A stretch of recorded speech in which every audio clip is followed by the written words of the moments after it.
All right. So are we ready? What are we even doing here? Cinderella story. You want answers? We're on a mission from God. Inconceivable! Take your sticking paws off me! I'm afraid I can't do that. Have fun storming the castle! Hey everybody, welcome to Story Cauldron, finding the folktales, fables, and philosophies behind your favorite Hollywood films. I'm Bobby, the movie dude. I'm Anthony, the philosophy guy. I'm Garrett, and I'm here to ask questions and be here. And it's all Tolkien's fault. I mean, we're here to follow in the same vein as his idea in On Fairy Stories, where he talks about how all of our stories are drawn from the same cultural soup. That all of these ideas are thrown into the pot over time, and every generation of cooks ladles out new stories. We're watching movies, and we are talking about where those stories come from. And today we're checking out a childhood favorite of many and an extremely popular reboot from Disney, all about anthropomorphized yard sale goods. And if you have no idea what we're talking about, you're living under a rock. Which is probably talking. We're talking about Beauty and the Beast. So let's start with the movie itself. What is it? It's a thing. Well, the movie. Yeah, how would you describe Beauty and the Beast in like 2 minutes? In 2 minutes? Are you going to time me? Because all right, you're on the clock. Go. Alrighty, Beauty and the Beast is an adaptation of a fairy tale of a prince who is turned into a beast by a, well, I'm not going to say wicked enchantress, but an enchantress. And the pressure's too real. We're just talking about what happens in the movie. Okay, so little town. It's a quiet village. Every day like the day one before. No, there's a village. There's a girl whose name is Belle. She's the town bookworm. She lives with her father, Maurice, who is the city, town, village inventor. Gotta get my... Most villages have an inventor, right? That's a normal thing. Town drunk. Well, you know, it's all the same thing. And she is the beauty of the ball. And she... Which is a lucky thing. Can we just say that? I am so bad at telling these stories. If she had turned out, I mean, it's kind of a bold move to name your kid Beauty, right? Or to name her Belle. Belle, yeah. You're kind of setting her up to be, like, I'm not going to name my kid President. Because if she doesn't turn out to be President, then that's kind of a letdown, right? Yeah. But luckily, she's gorgeous, and that ends up getting her kidnapped. Yeah. By a big beast man. By a big hulking beast man, which is just redundant, right? All men are beasts. All men are beasts. I think that's the point of this movie. So Belle lives in this village. She's very beautiful, but everyone thinks she's a bit odd because she loves to read books, and that's just not something that women did in that time period. Or anybody in that village. Well, that's very true. And the town brute, who all of the women seem to be in love with Gaston, has picked her to be the woman he is going to marry. Woman he is going to marry. Got to get my story correct. And Belle's father ends up going to sell some goods. That's what it is? Sell some goods? Well, in the 91 film, he's going to the fair to show off his That's invention. right. He is going to the fair. I'm getting all my stories and adaptations mixed up. He goes to the fair to show off his latest invention, and he gets lost in the woods and stumbles upon a castle where he is greeted, given food. Turns out that this castle is run by the Beast, and he takes Maurice, her father, as the prisoner. And Belle finds this out, and she goes to save him and ends up taking his place in the Beast castle as the prisoner. And then a bunch of other stuff happens. There's music, there's dancing, there's flying plates, and moving on, the Beast learns to love. She learns to love. They both find out that, she loves books, so he shows her the library, and all the gooey feels. And Maurice goes back to the village, tells everyone that there is a beast, and they call him Crazy Old Maurice until Gaston comes up with this brilliant idea to have him institutionalized so he can get Belle, because, that's the way to a woman's heart, send her father to a mental institution. Basically blackmail her. And then she comes back when she finds out that the beast is. Oh, she comes back when she finds out that Gaston is going to do this, and the beast lets her go, even though it's breaking his heart. And she tells everyone that there really is a beast. Her father isn't crazy. They create a city mob, and should I go all the way to the end, or should I Have stop fun there? storming the castle. Yeah, it's full on Frankenstein. They got the torches and the pitchforks, and they're gonna go. They're gonna go mess some beast up. Because that's what you do with a monster, right? You go and try and kill him. Yeah. Apparently. Yeah. Sounds about right. And then But they don't do it. no, so they raid the castle. All of the enchanted objects around the castle are messing up the mob, really. And Gaston tries to kill the beast, and spoiler alert, Gaston dies. He gets pushed off the castle. Yeah. And then the beast is all wounded, falls down. I'm glazing over a lot. And then Belle says, "Oh my gosh, I really do love you." And then there's a Jesus transformation. And it's Jesus in the violin books for the orchestra pit for the musical. So that's why I always think Jesus transformation. And then they all live happily ever after. The end. The end. The end. So Yeah. I think that was longer than 2 minutes, but Yeah, it definitely that was like was. 5 minutes. I need to get better at this summary and synopsis thing. Let me tell you. So there have been 2 movies in recent years, but there's been quite a few adaptations of this. Oh, definitely. So we're going to be focusing on 2, right? We're going to talk about the 2 Disney adaptations. Yep. the 1991 And the 2000s. animated adaptation, which was hugely popular. I mean, it remains one of the most popular animated movies from Disney ever. And then did that come out this year? Was it 2017? March The 17th, remake? 2017. No, I remember the 'cause live it's action St. Patrick's remake. Day. Aha. St. Patrick. Oh, wow. No. Lucky. Anyway, so we'll be talking about both of those. I have not seen, I should say, I have not seen the new one. Aha. Me neither. Not for any particular reason. What? I'm glad you did. I thought I'm the only one?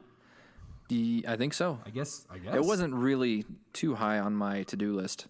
You know. well, Let's it was be high honest, on Bobby. mine. You were boycotting it, weren't you? No.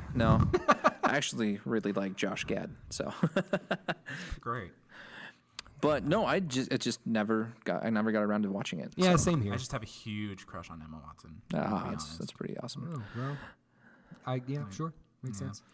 But I really liked the new adaptation, the 2017 version. It does look good. I'd like to see it. I just haven't gotten around to it. It gave a lot more of the backstory. I think Disney kind of created more of a backstory for everything that was going on that the animated film left out.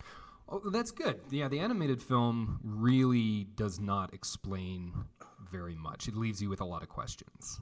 If you're an adult. I mean, for a kid that's watching true. it, I watched Beauty and the Beast. That was probably one of my top 3 Disney movies growing up. I mean, it was Beauty and the Beast, Aladdin, and The Lion King were the movies that we had, mainly because I didn't have Robin Hood. But Yeah. we watched those 3 over and over and over. I loved Beauty and the Beast. And when you're a kid, you don't really care about that's true. some of those questions, like why does no one know that there's this random castle right outside their town? Yeah.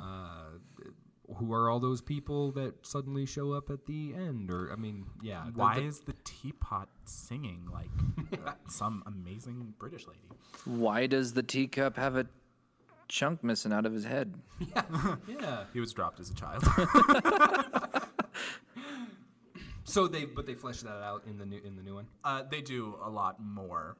That's And then good to they hear. Kind of give more. There's definitely a lot more character development, which I think a lot of people are looking for more now, and more of a story arc for each character rather than just the main view. Yeah, that sounds pretty awesome. Well, it is much longer too. Just looking at the run times, I mean the animated version was only not even an hour and a half, but the new one is over 2 hours. So Yeah. it's good. They're giving themselves space to breathe. Tell flesh it out a little bit. And they were able to give more of a backstory too about Belle, like where her mother is, because that's what everybody wonders in Disney movies: is where are these Disney princesses' mothers? Right? And it gave that backstory, which if I was little, I would probably be really sad, but also not understand it. Where now that I'm older, I'm like, oh yeah, So that makes sense. in the animated film, the mother is never mentioned. No, I don't think so. No, I don't. I mean, think so. I will say, I did watch this movie again last night to prepare. To prepare. Sure.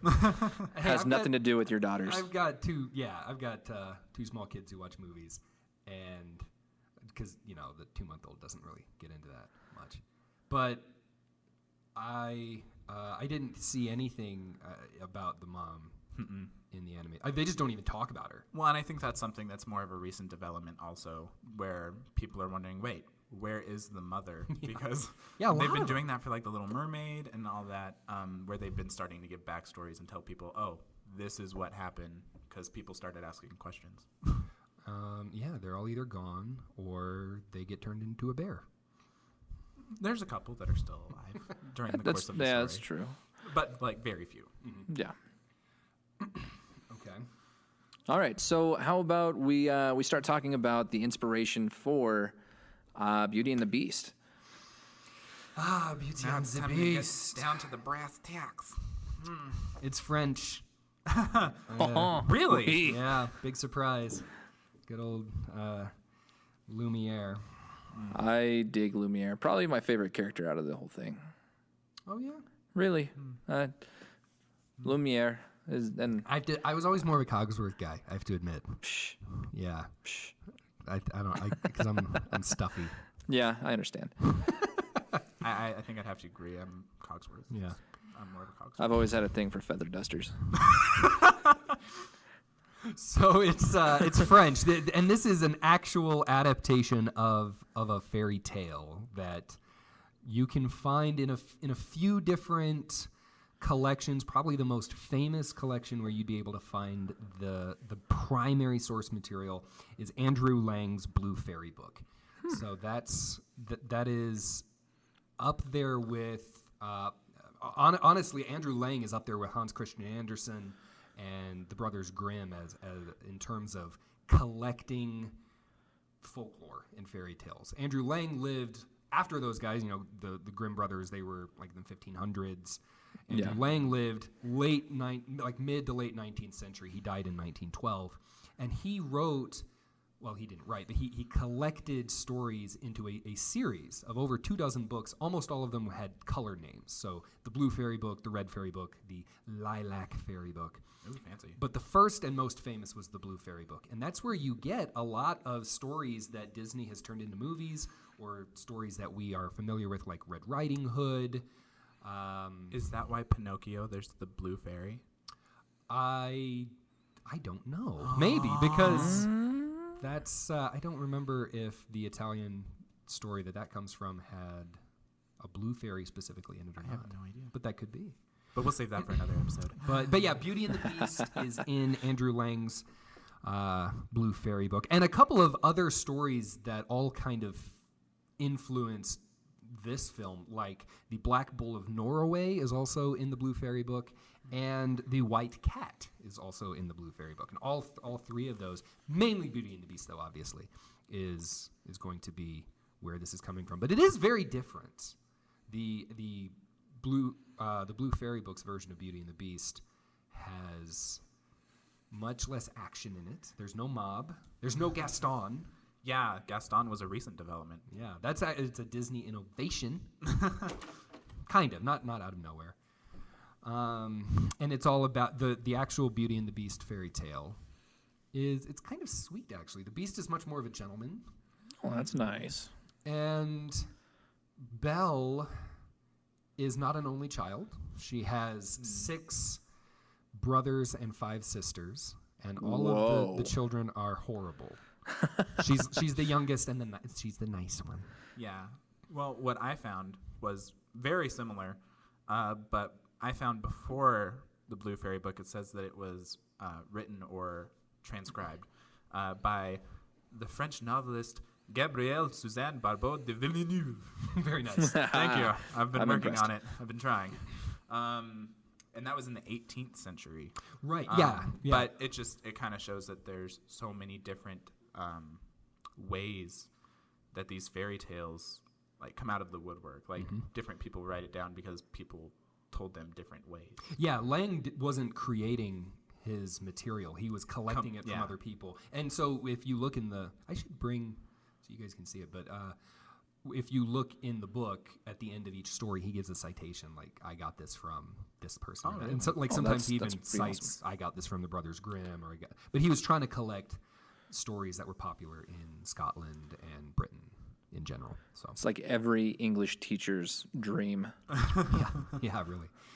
And he's the guy, actually, that the Tolkien lecture on fairy stories, Hope you have he your was dimes giving ready. the Andrew Lang lecture. Like, the lecture series is titled after this guy who wrote the Blue Fairy book. Oh, okay, yeah, that sounds pretty good. So yeah, the Villeneuve's Beauty and the Beast has, it's kind of more Belle's fault when she gets stuck with the beast because to make a long story short, Belle's father is going into town and Belle asks him to get her a rose because she loves roses and she hasn't seen roses for a while because of some bad stuff that happened with their family. And so What I read is that they don't grow in their part of the country. okay, yeah, because they had to move, and so she can't have roses. And her father, he's not an inventor. He's a merchant who's kind of made a couple of bad business deals and has lost all his money. And so on his way home, he's completely dejected and broken, and he can't get anything for his family. But then he passes by this castle, and he sees this really nice rose bush inside this castle, and he thinks, oh, well, at the very least, I can get a rose for Belle. But when he goes and he gets the rose, that's when the beast shows up and says, why are you touching my roses? And Which they did bring up in the 2017 version, was that after he was leaving, he was getting a rose, and that's when the beast descended upon him. Oh, very nice, yeah. But the beast isn't this mean, shouting, angry monster. I mean, he is a beast, but he's never described. His physical appearance, he just is labeled, he's a beast. But it kind of leaves it up to you to decide what that And that's looks why like. all the artwork either has him with the head of a wild boar or some sort of armadillo-looking thing. Yeah. Yeah. So, Or you can be like the Norwegian one, to where have you guys heard about this? There's actually a bunch of different renditions of the same story, and in the Norwegian fairy tale, it's a white bear. He's just a big white bear like a polar that's bear? like, hey, you should give me your youngest, prettiest daughter. just 'cause he like a wants polar it. bear, yeah, I guess. And yeah, it's just kind of different. Then there's always like the pig face guy from the Italian version, and but I mean, you have all these different types of beasts in the same story. Well, and Disney's animated version intentionally tried to take a few different beasts, like a few different animals, and smush them together. Which, side note, Tolkien would love that. Yeah, I was just gonna say it sounds like Story Cauldron soup stockpot thing going on. Very intentional. Tolkien uses a word he called it sub-creation. He said that we create in a secondary kind of mode. Because Tolkien was a Christian, a Catholic, and so his idea was God has created the world we live in. When we create our stories, whether we like it or not, we are using stuff that we're familiar with from God's world. He created the main world. We are creating our own world kind of in a secondary derivative sort of mode. And we do that by taking things from God's world and kind of mixing and matching and changing them into something new. So like the idea of taking a buffalo and a pig and a dog and a bunch of stuff and shoving them together to make the beast, Tolkien would say, yeah, right on. That's totally right. But it was heavily influenced by a different movie. There have been several other movies and adaptations made. I mean, the rest of that original fairy tale, it kind of flows. Like I said, there's not a lot of action. It's very gentlemanly. The Beast lets Maurice go. He's not called Maurice. He's just the dad. He's just the father. But he lets him go and says, "On your honor, I know you will come back." And Belle comes, or Beauty comes to him, and he's almost dying of a broken heart. Actually, is what almost kills him. Like there's no battle. Yeah, nothing where he's pushing some angry big brute French guy off of the parapet of his castle. Yeah. But that whole idea was really brought in during the 1940s when the French filmmaker and Garrett's favorite director, Jean Cocteau. I'm 12, okay? That's how you say it. I can't help myself. It looks like Cocteau, but Jean Cocteau. He adapted this in a rather famous film in 1946, which was Beauty and the Beast. And that's where we get that's where a lot of the more memorable elements of the story come in. Like when you think of Beauty and the Beast, Disney's Beauty and the Beast, what do you think of? I think of mostly like talking furniture and furniture, love and dancing. I think of a big yellow dress that could like swallow a town. Yeah, And okay. a blue overcoat. Yes. The whole idea of the talking dishes and furniture and stuff, that's nowhere in the Blue Fairy Oh, book. no. Yeah, I But can imagine. That does come in from Jean Cocteau's version. It's really trippy to watch that movie. When Belle's father goes into this mysterious castle, he's led down a hallway by a floating candlestick, but it's not actually floating. There's just a bunch of hands that come out of the wall, almost like the movie Labyrinth. You know, all the hands. yeah. There's all these hands that come out of the wall and pass the candelabra down the hallway, and then there's these floating hands that serve them. When they go to the fireplace, there's faces, and there were actual children that were in the movie where there That were is faces terrifying. on the fireplace, and they were blowing smoke out of their mouths to be the fireplace. I mean, they're not speaking. That is really cool, though. I mean, that is really thinking cool, about it, but that's wow. But that I mean, Cocteau didn't come up with that by himself either. He's kind of getting that from The White Cat, which is a different fairy tale in the Blue Fairy book, where, you know, to make a long story short, there's a prince who goes into a castle, and there's these mysterious floating hands that are serving him. And so Cocteau takes that idea from The White Cat and brings it into his adaptation of Beauty and the Beast. And then in the 90s, Howard Ashman said, "Hey, let's have some more characters to write songs for. So let's give those furniture with faces actual names." our guest. Be our guest. There it is. We need to stop right there for copyright that's purposes. Yeah, that's really cool. You know, and then when you started thinking about, or when you started talking about the hands passing the candelabra, I got this like massive Addams Family vibe. You know, Oh, yeah. you know, like thing just like crawling around on the. Right. It's like, That's, A little less creepy, though. a little less creepy. I it's don't just know. unsettling. The way you kind of described it, it is pretty creepy. And it's like, oh, just nothing but people in the walls watching yeah, you it do just kind of everything. sounds like I could be standing next to a suit of armor, and next thing I know, there's going to be a hand coming out of the wall feeling me up. It's like, oh. Well, I mean, even in the Disney version, imagine. I was thinking about That's this true. last night. Zero privacy. When the mob, That's so true. or when the mob comes in to kill the beast. Or, you know, that's what they're trying to Kill do. the beast, And kill the they beast. open up the doors. Yeah, they're singing that song, and they've got the they've got the battering ram, and they bash down the doors, and then they come in, and there's all this furniture there, but it's just furniture because they're hiding, right? Yeah. They lead them into the trap. Oh. Imagine if you were one of those townspeople, and all of a sudden, the wardrobe is crushing you into the floor. While singing opera. While singing, yeah. I mean, how bizarrely terrifying would that be? if that actually happened to somebody. Ugh. Ugh. Yeah, but Yeah. you really have to commend those townspeople for thinking on their feet and not being like, why is the furniture attacking me? They're just like, all right, let's do this. And they throw down. I would tinkle in my pants. I would probably like run and hide into the closet where everything else in there was trying to kill me also. There's no getting away inside that castle. Everything is alive inside that Zero castle. privacy. Oh, yeah. That's terrifying to think about. I mean, just really think about.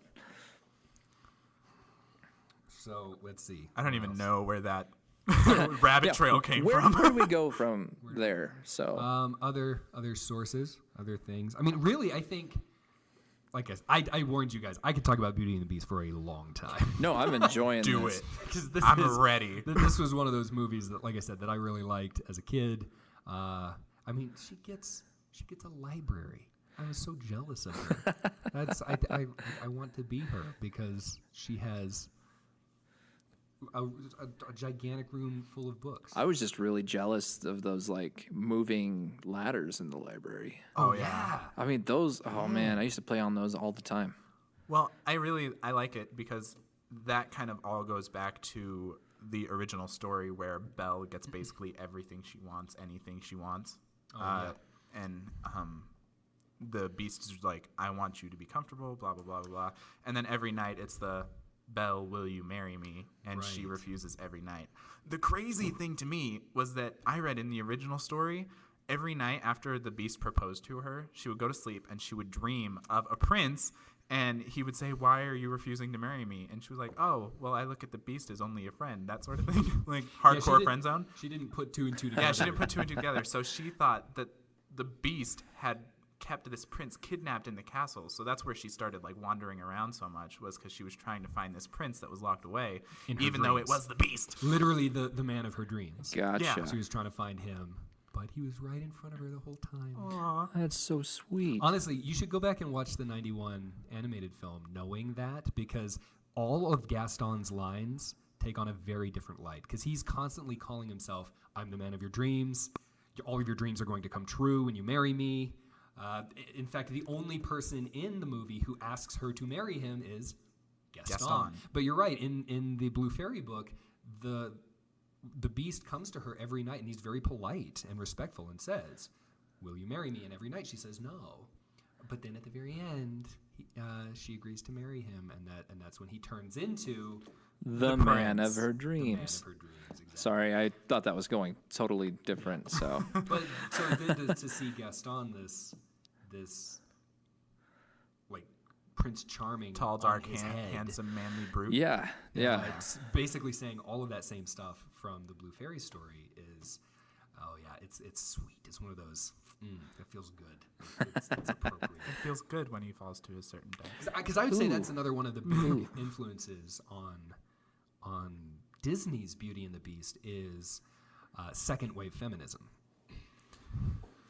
And Here we go. Yeah, Let's get into let's it. get into the it. screenplay for Beauty and the Beast was written by a woman, and I think I'm right when I say this. I think she was the first woman to be to be the only credited screenwriter for a Disney film.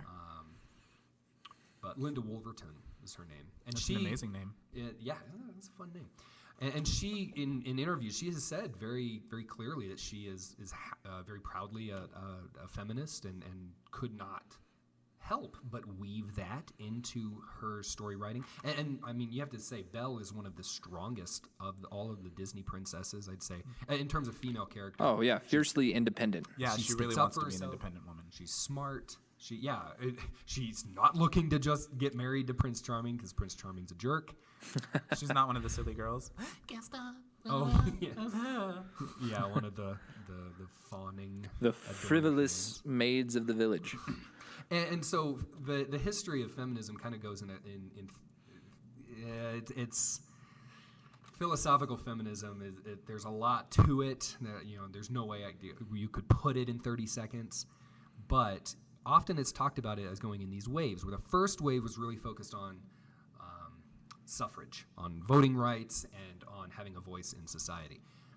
Third wave to skip one. Third wave, which is what we're kind of in now, is talking a lot about women of color and queer women and kind of queer people in general. But second wave feminism was focused primarily on questions of violence and rape and the power struggles that go into that.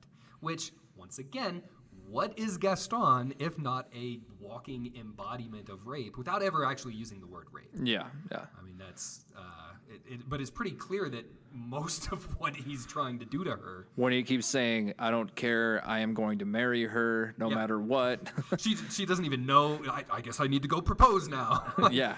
He's already got the band and the minister and everybody outside. Yep.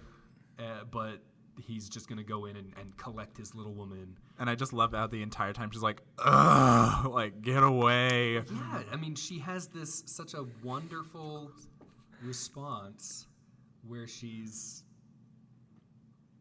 absolutely shutting him down, right? Yeah. And in doing it in a very clear and assertive, strong way. I mean, the Plus a screenwriter- polite way. polite way. Yeah. Well, kinda. Kinda. She does throw him in the mud, She's very, well, I mean. which I think is appropriate too. I mean, polite in the response to his overtness and just. Yeah. But she also is very good at understanding sarcasm with the, oh, Gaston, I don't deserve you. That sort of thing. So I think that's very intentional from the screenwriter to make her talk that way and to make him talk that way. Actually, Wolverton said that she patterned Gaston after all of the horrible ex-boyfriends she had, kind of throwing them all together into this massive chauvinistic jerk. Perfect. All right. I'm sure that they all love that. Yeah. Well, and even if you look into the 2017 adaptation, Emma Watson was very vocal about the I don't want to pose like unrealistic standards. So she was always saying, I want to make sure that I don't have to have a corset. I want to make sure that everything that I wear isn't going to cause body shaming or anything like that, because like unrealistic waistline sizes and stuff like that Disney has been called out for in the past. Oh, yeah. So They're doing much better lately. Lately, yeah.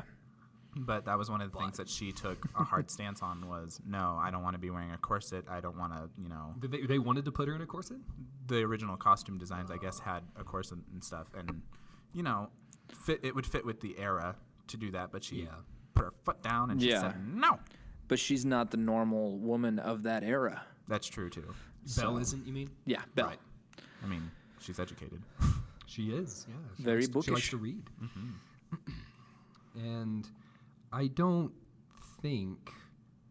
know where that fascination with books comes in. If that was just Disney trying to really set her apart, because even in Cocteau's version, I don't think she was a reader. Well, in the original, they say she's bookish. They leave it at that. Oh, okay. And I think Disney just kind of played it up quite a bit just because it's Disney and, hey, we want some kids to be literate. It's their the more you know, their PSA. I don't know if you could make an argument about this, whether or not, but in all of the original stories and stuff where she had siblings, her sisters were normally considered wicked and vain and all these other terrible things. If they were trying to say something like,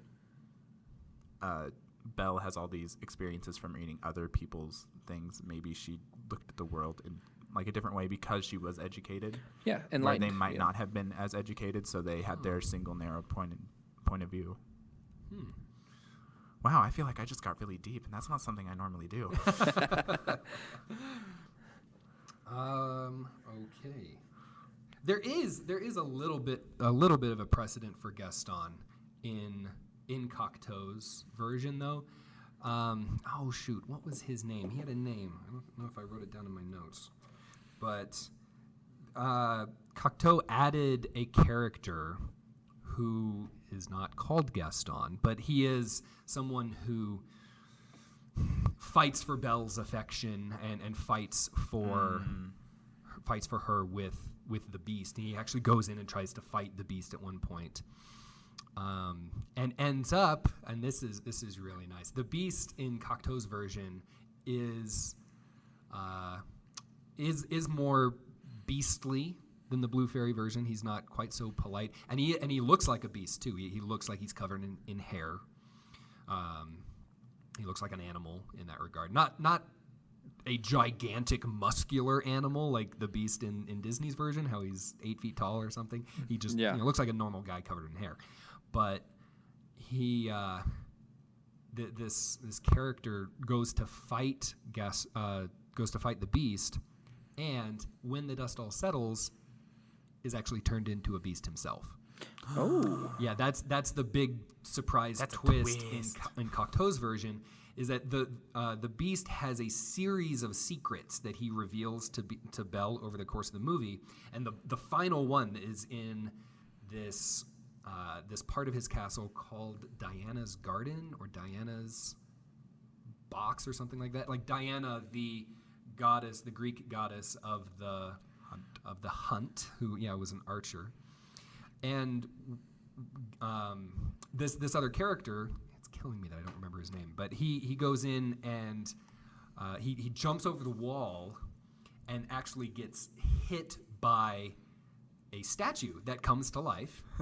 Doesn't speak, but the statue comes to life and hits him with an arrow, and he turns into the beast. And then it's like he takes the place of Belle's beast. So because this other guy turns into a beast, now Belle's beast turns back into a human. And gotcha. Nice little callback in the 91 version. When they're singing the story about, they're singing the song about Gaston and how great he is and how he's all hairy. Mm-hmm. There's this picture on the wall where he's a hunter. Avenant, Avenant. All right. His name. Yeah, is the Gaston figure. Avenant is the guy who turns into the beast at the end. But when they're singing the song about Gaston in the Disney version, there's a painting of him on the wall, and he's got this big gun, this big rifle that he goes and hunts everything with. But at the end, when he goes and confronts the Beast, the Beast is staring out a window, and Gaston creeps in behind him. He's got a bow and arrow. He's not firing with a gun, but he's firing. He actually shoots the Beast in the back with an arrow to start that big fight scene at the end. So it's got to be a nice little callback to Cocteau's version of Avenant. Those little nods to those Probably who came before. Avenant or something like French is odd like that. Well, it ends with an NT, so I think you're safe. I'm a dirty American anyway. So Bobby took French in high school. High school and college, but it doesn't mean I can pronounce anything. Oh. Oui. No, that's really interesting. I had no idea that Gaston was even a part of any Beauty and the Beast until Disney came up with it. Which I think, safe to say though, LeFou is a Disney innovation. Yeah, I think you're right. Completely. The Fool. Yeah. I mean, that's what his name means. Solid. The idiot. But what do you think of LeFou? I like LeFou. LeFou's I fun. like LeFou more in the 2017 version. Because if I remember correctly, there is a part where during the whole attack on the castle, LeFou actually switches sides during the fight and starts taking out townspeople instead of not inanimate objects, but animate objects. Instead of furniture? Yeah, Instead furniture. He's a traitor? Is that what you're saying? Instead of the yard He's a sale traitor, goods. but it's because he was like, these people are dumb. And then he just starts fighting the other people. And there you I go. really liked that sort of switch in mentality. Yeah, that's good. Yeah, in the 91 version, he's very much the dopey. He's a goofy- goofball. Yeah, he's a goofball. Yeah. Much there for the comedic relief. And, just constantly got his, tongue hanging out, if I remember right, and that type of thing. It just gives you that sort of... Even his nose looks kind of more cartoonish than any of the other characters. He's got this big round nose. Yeah. Yeah. Yeah. I don't remember what happens to him. I think he just gets chased off with the townspeople. I don't think you ever see LeFou again after the charge on the castle. Yeah, I think that's right. Because, as soon as the March on the Castle, everything just kind of comes down to Gaston, the Beast, and Belle. After that, basically, siege on the Beast's castle. Yeah, and in the 2017 version, they do give a lot more.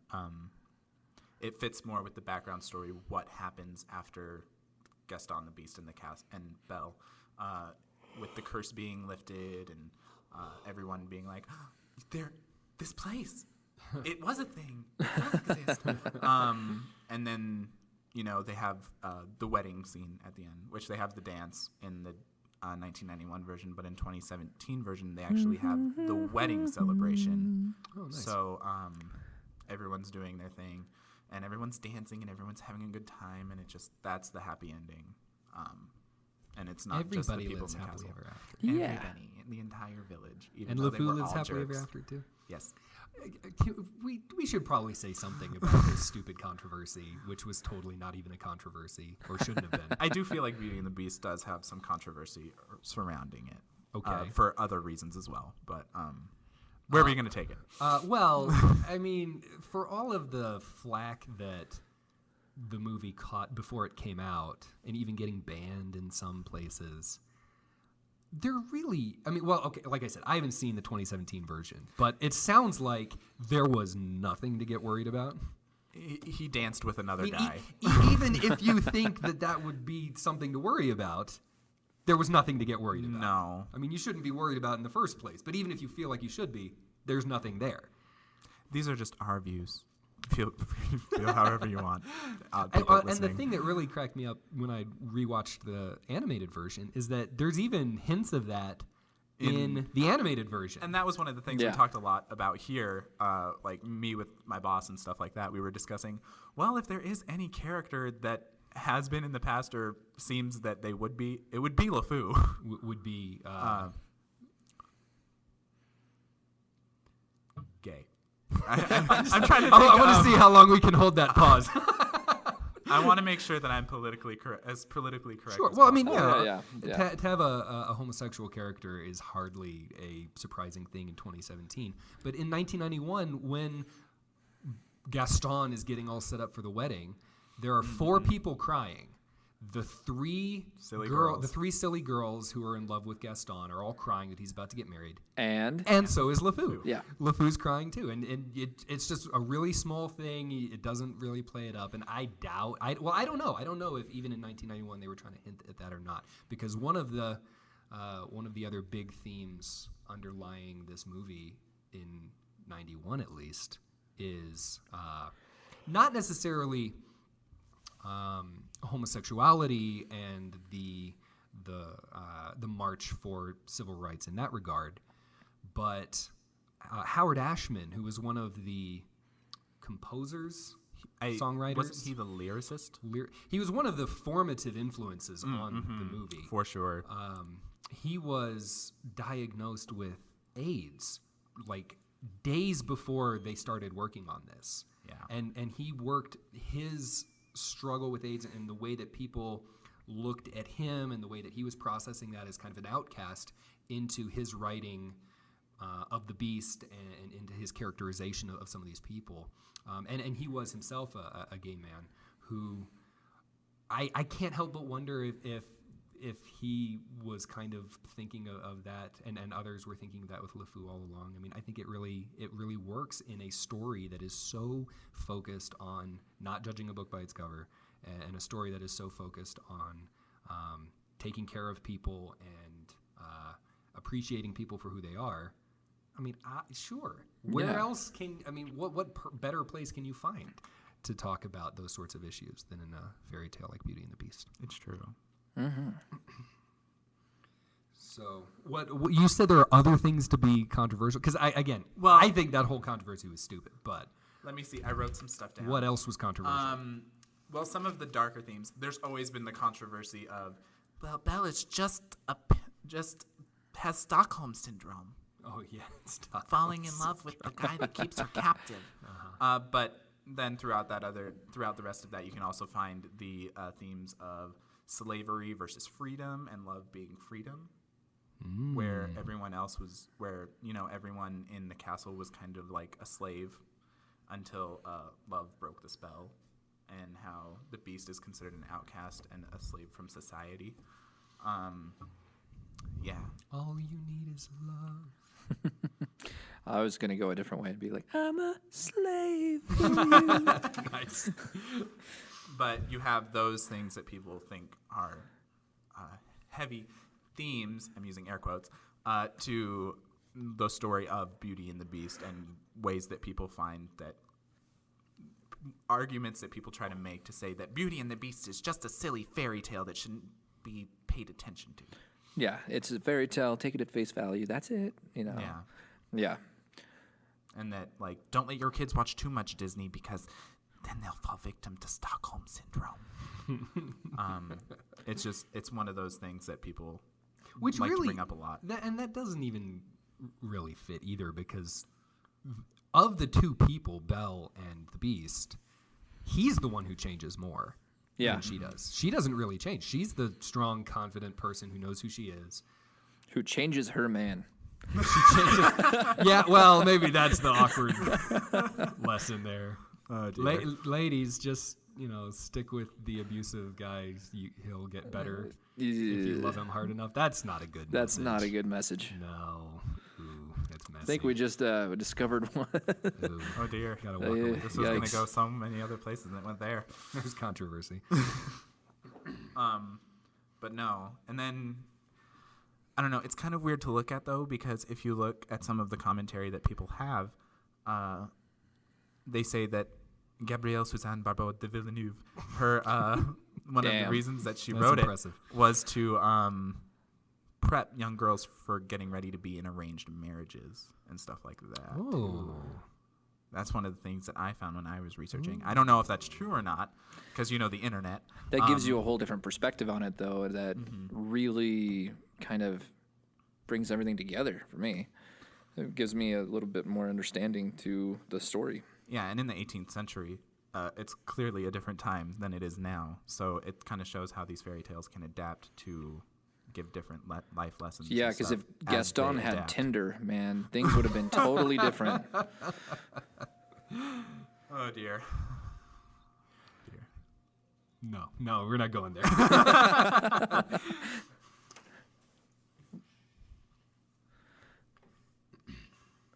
So let's see. Are there any other, there are more themes we can talk about, but were there any other origins or any other sources that you want to there's talk about? countless. I mean, you can make an argument for a lot of different stories that could contribute to Beauty and the Beast, but I think we hit the main ones. Because, like I said, there's the Norwegian one that is like the big white bear. Mm-hmm. There's the Italian version with the beast being a big pig, like a literal pig. So As opposed there's to a lot of Gaston. different, almost like adaptations, I guess. But yeah, let's go ahead and There is one. I don't think we need to talk about it now, because I'm sure we'll come back to it in some other podcast when we watch some other movie. But I want to at least mention Cupid and Psyche. ooh. I did notice that popping up when I was looking at stuff. If we want to go back really far, the Greek myth of Cupid and Psyche is a story about a girl who is in this relationship with a guy that she doesn't really know, and some very strange things happen as a result of that. There are a lot of other stories that draw their roots back to that one, just because it's very old. I mean, we're talking over 2,000 years ago that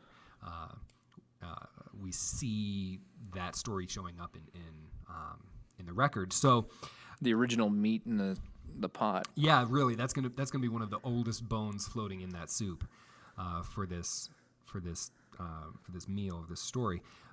So I want to mention it just so that we can hashtag it here in this episode. But Hashtag Story Cauldron, you guys, get it started. we'll get more into Cupid and Psyche, I'm sure, in another episode. Oh, definitely.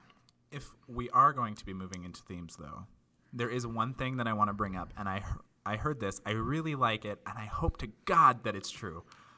That the 1991 Beauty and the Beast, Belle, if you notice, most of the time she has that one strand of hair that's not like swept up with the rest of it or pulled back. Mm-hmm. And I heard that it was to signify the thought that nobody is perfect. Even Belle, who everyone thinks is this perfect girl, isn't perfect.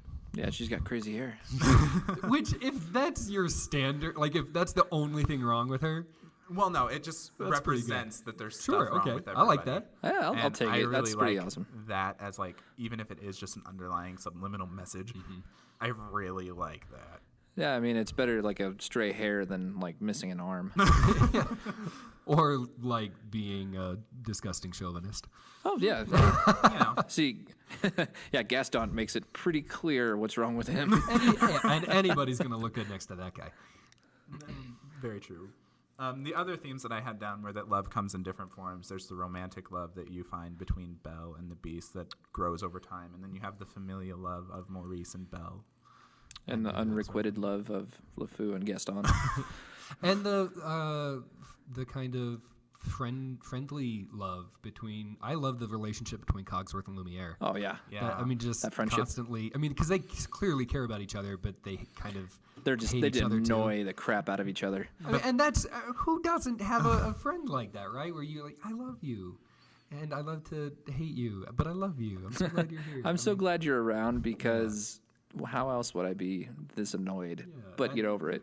Yeah, you're right. All those different kinds of love are really. And then on the flip side of the coin, you also have the superficial love of the silly girls towards Gaston and Gaston towards Belle because the they're not fawning over because they're the just like, hunka burning man. and they're not thinking, like about that person as a person. They're just thinking of that person from the way they look. Yeah. What do you think of the character of Mr. Dark? Monsieur Dark, the creepy guy that you forget about. I don't he's know. hardly in the movie at all. I'm trying guy to remember. Has the seriously deep voice and In the musical, They give him a song in the musical. they give him a song, and it's because I do musicals. Hi, that's what I know most about Beauty and the Beast. He's just such a creepy guy that is only there to like further fuel Gaston's need. Oh, that's Stir it okay. up. Make Gaston look even worse by association. Yes, Oh, okay. I think so. And then to help Gaston to Gaston stir get the what he wants. pot. Oh, nice. But yeah, that's the I think that's his main Okay. use in the films. I and the think story. that works. He's the person that I always forget about because I think the He's story, forgettable. Honestly, I don't think you could take him out, and I don't think the story would change all that much. I mean, because Gaston could just as easily have been blackmailing Belle. Oh, yeah. Without this really evil person. I mean, I don't know in the 2017 one, but in the 91 version, Gaston explicitly tells him, "This is all fake. I just need leverage over Belle." So I'm fairly certain we're he gonna does that in the frame 2017 Yeah. one too. we're gonna frame Maurice for being insane, and Monsieur Dark's like, "Yes, this is awesome. Give me money." You're speaking my language. Yeah, And I feel like in the 2017 version, he really takes on sort of like a really greasy, grimy Jack the Ripper presence. Because he's like the guy with the top hat that's just kind of like standing there like, Just the bad guy. That's great. Okay. Well, we need to get through these last little bit. We've only got a couple minutes left, so. Okay. How do you feel? Do you have more stuff to talk about, or do you want to move into some trivia? Trivia. Trivia? Trivia? Trivia. Well, there's some crazy stuff about this movie. It's so true. So true. Oh, okay, here I'll let you go 1st I'll though, ask 'cause you you're this like the question. king. In the Chinese dub of Beauty and the You Beast, would go there. who sang the title song? I don't know the guy. It's a duet between a guy and a girl. Who sang the guy's part In the Chinese in dub. the Chinese dub? Please say Jackie Chan. It is Jackie Chan. Yes. No joke. And he is good. You can find, there's a video, like a music video of him singing. He is amazing. I mean, you would never I have was thought this. just throwing it out there because I don't really know any. Jackie Chan like, Chinese. sings opera. He's got That's a honey amazing. voice. It's really good. Thoroughly surprising. Sorry, I ruined your trivia. That's amazing. I mean, wow. I'm impressed. I did that. I was just like, I'm I was just drawing blanks. still blown away that it's real. that it's actually. If there him. wasn't a video of it, I would not believe it. I gotcha. But there is, and there's no way that videos can be faked. Oh Never. All right. So what else do we have? The title song, or this movie set a record. It 3 of the songs in it were nominated for Oscars, Wow. and it ended up winning an Oscar for one of them. Wow. But Which one? Belle at the beginning, the first Bonjour, Bonjour, that Be Our Guest, and then the one that actually won, Beauty and the Beast. Oh, of course. Which Yeah. Was that the Celine Dion version or the one no, from the film? Angela Okay. Lansbury, who recorded that in one take. What a queen. That's amazing. It is amazing. She didn't want to do it, and they said, "Well, just try it once, and we'll see how it sounds." And it sounded Oscar level quality. Apparently, that's how good she is. I'm impressed. Yeah. The one that I found that I really like is if you look in the 1991 adaptation, the majority of the sculptures that are seen in the castle are different earlier versions of the Beast. Oh, like previous models for what he was going to look like. That's actually pretty cool. Yeah, it's one of those things that you don't really pay attention to because you're focusing on the main part of the story. But when you notice it, you're like, "Oh, that's so cool." Okay. Here's something you probably don't notice until you think about it. Beauty and the Beast, the song. Mm-hmm. Every line has 5 syllables. Tale as old as time, song as old as rhyme, Beauty and the Beast. Ooh. Every line, 5 syllables. Damn it! Boom. I wish I had known that. That's good music trivia. That is excellent music trivia. Oh, and here's good sound design trivia. We've got our first podcast movie with a Wilhelm scream in it. Oh, yes, that is true. And this is the first animated movie to To include a use Wilhelm the scream. Wilhelm scream. What is a Wilhelm scream, though? Oh, idea. the Wilhelm. Tell You me. don't know the Wilhelm scream? Huh. Oh boy. Okay, so the Wilhelm scream is just a. You guys have stock footage. You have stock video. There's stock sound effects. The stock sound effect is early 50s. Yeah. It's got to be, and it's just this. You've heard it. You've heard I'm it. sure I have. I just never You- put it 2 and 2 together. Yeah. Yeah. Oh no. It's in every Star Wars movie. It's in every Indiana Jones movie. Now it's kind of a thing that people intentionally Yeah. use because it's the Wilhelm It's so scream. classic. Oh yes. But Beauty and the Beast, it's during the battle scene when the townspeople are fighting the furniture, right after Chip saves Maurice and Belle because they're trapped in the basement, and he drops the axe down through the thing. He says, "Let's do that again," or "You guys got to try this thing," or something like that. And then it cuts back to the battle. A guy gets kicked out the front door of the castle, And there's the Wilhelm scream.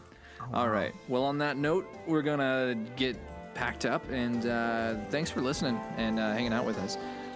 Come back and we'll do this again next week and with a different video. And Such a good movie. I'm so Such a glad we good did this podcast on Beauty and the Beast. all right. Well, thanks again, and we'll see you next time.